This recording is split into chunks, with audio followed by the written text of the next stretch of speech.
No one on the plane expected a hero, least of all a 16-year-old girl sitting quietly among strangers. She did not wear a uniform, did not carry authority, and did not have years of training behind her. She was just another passenger, traveling, like everyone else, unaware that fate was slowly moving toward her. When the unexpected happened and both pilots became unable to fly, the aircraft did not immediately fall from the sky, but fear spread silently through the cabin. People sensed something was wrong before they fully understood it. The air felt different, heavier, as if the plane itself knew it was in danger in that moment. The question that echoed through the cabin was not spoken out loud at first, but everyone felt it. Who would save them now? Flight attendants searched desperately for help, hoping that anyone would step forward. There were adults on board, experienced professionals from many fields, people who had lived full lives and faced challenges before, yet none of them had the one thing the situation demanded. Then, from a seat among the rows, the young girl stood up, her heart racing, her hands shaking, knowing that what she was about to do could change everything. She was not confident in the way heroes in movies are. Fear lived inside her, loud and unrelenting. She understood the weight of the moment better than anyone. Hundreds of lives were depending on a choice she had to make in seconds. She could stay silent and remain safe among the passengers, or she could step into a role meant for trained pilots. What made her different was not courage without fear, but courage in spite of fear. She remembered fragments of knowledge, moments from her past that suddenly mattered more than anything else. Lessons once given casually now became lifelines. As she moved forward, doubts filled her mind. She questioned whether her understanding was enough, whether memory could replace experience, whether she was making a terrible mistake. The stares of the passengers followed her, some filled with hope, others with disbelief. A teenager was not who anyone imagined would answer a crisis of this scale. Yet in emergencies, the world does not always choose the strongest or the most prepared. Sometimes it chooses the one willing to act inside her chest. Panic and responsibility fought for control. She knew that turning back would be easy, but living with that choice would not. She carried with her the weight of every family, every child, every dream sitting behind her in the cabin. Even before touching the controls, she had already become something more than a passenger. She had become the last line between life and disaster.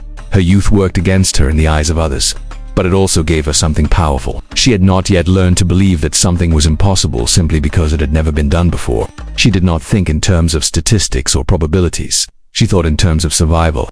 In that fragile space between fear and action, she made a decision that would define her forever. She would try. The choice to step forward did not make her fearless. It made her human. She felt the full gravity of what could go wrong, and yet she moved anyway. That single act, standing up when no one else could, transformed her from an ordinary teenager into an unexpected hero. Not because she was certain of success, but because she refused to let fear be the final answer. In that moment, heroism was not loud or dramatic. It was quiet, trembling, and real. What followed would test her beyond imagination. But the true miracle began right there, when a 16-year-old girl chose responsibility over comfort. Before any instructions, before any guidance, before any outcome was known, she made the bravest decision of all. She stood up when the sky itself seemed to be falling, proving that sometimes the smallest and youngest among us carry the greatest strength when it matters most. As the reality of the situation settled in, the pressure became almost unbearable. Controlling a passenger jet was never meant to be placed in the hands of someone so young. Yet there she was, facing instruments she had only seen in practice, and fear threatened to overwhelm her, tightening her chest and clouding her thoughts. Every sound, every light, every movement of the aircraft felt amplified. Panic waited just beneath the surface, ready to take control if she allowed it even for a moment. What made the difference was not experience, but composure. She understood that fear could not be eliminated, only managed. Her breathing became her first anchor. Slow, deliberate breaths helped steady her hands and quiet her racing thoughts. In that fragile calm, she focused on the one thing within her control: listening. The voice coming through the radio was calm and firm, a lifeline, reaching her from the ground. Each instruction was clear, broken into simple steps, designed to guide her through the unimaginable. She learned quickly that calm was not a feeling, but a decision repeated again and again. Every second demanded focus.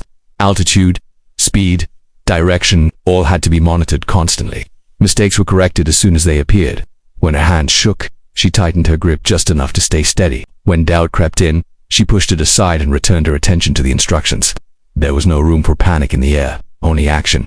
The weight of responsibility pressed heavily on her mind. Behind her sat hundreds of people trusting her with their lives, whether they wanted to or not. She could feel their fear without hearing it. That awareness could have shattered her concentration, but instead it sharpened it. She reminded herself that fear would not help them, only calm thinking would. In that moment, she stopped seeing herself as a teenager and started seeing herself as the person in control, because that belief was necessary to move forward. Asterisks time stretched and compressed all at once. Seconds felt endless, yet the plane continued its steady progress toward safety. The voice from air traffic control never wavered, and she mirrored that calm. She followed instructions precisely, repeating them back, confirming each action before making it. This communication became a rhythm, almost like a heartbeat, grounding her when anxiety threatened to resurface. The world outside the cockpit faded away, leaving only her, the aircraft, and the instructions guiding her. There were moments when her confidence faltered, when she questioned whether she was reacting fast enough or correctly enough. Each of those moments carried the risk of hesitation, and hesitation could be deadly. She learned to trust the process rather than her fear. She reminded herself that the plane was designed to be flown, that systems existed to help, and that she was not alone. Calm under pressure was not about believing everything would be fine, but about doing the next right thing without letting fear decide. Her youth did not disappear in that cockpit, but it transformed the nervous energy that might have caused. Panic became focus instead. She was not calm because she felt safe. She was calm because she understood that losing control would guarantee disaster. That understanding gave her strength beyond her years. Each small success, each corrected adjustment, built a fragile but growing confidence. In that critical time, Gaunt became an act of courage. Staying focused while surrounded by danger required more strength than shouting or dramatic gestures. Ever could she prove that composure is not the absence of fear, but the mastery of it. Guided by steady voices and her own determination, she held the aircraft steady and kept hope alive. In doing so, she showed that even under the most extreme pressure of human mind can rise above panic, making clear choices when it matters most. As the aircraft finally approached safety, the true meaning of what she had done began to take shape, not in celebration but in quiet realization. Every life on board had been balanced on a fragile edge, and somehow, that edge had held Winnie. The danger passed. The relief that washed over everyone was overwhelming. But for her, it came with a deeper understanding. What had happened was more than survival. It was proof that courage can appear where no one expects it, and that ordinary people can rise to extraordinary moments. She did not see herself as a savior. In her mind, she had simply done what needed to be done. Yet the outcome told a different story. Families were reunited, children hugged their parents, and strangers shed tears of gratitude. Every heartbeat on that plane continued because one person refused to give in to fear. That truth carried a weight that words could barely express. The miracle was not only that the plane landed safely, but that hope had triumphed over chaos. Bravery often gets mistaken for boldness or confidence, but what she demonstrated was something quieter and far more powerful. She acted without certainty, without guarantees, and without the comfort of experience. She faced the possibility of failure head-on and moved forward anyway. That willingness to act, even when the outcome was unknown, became the defining moment of the entire ordeal. It showed that courage is not reserved for those who feel ready, but for those who choose responsibility over self-preservation.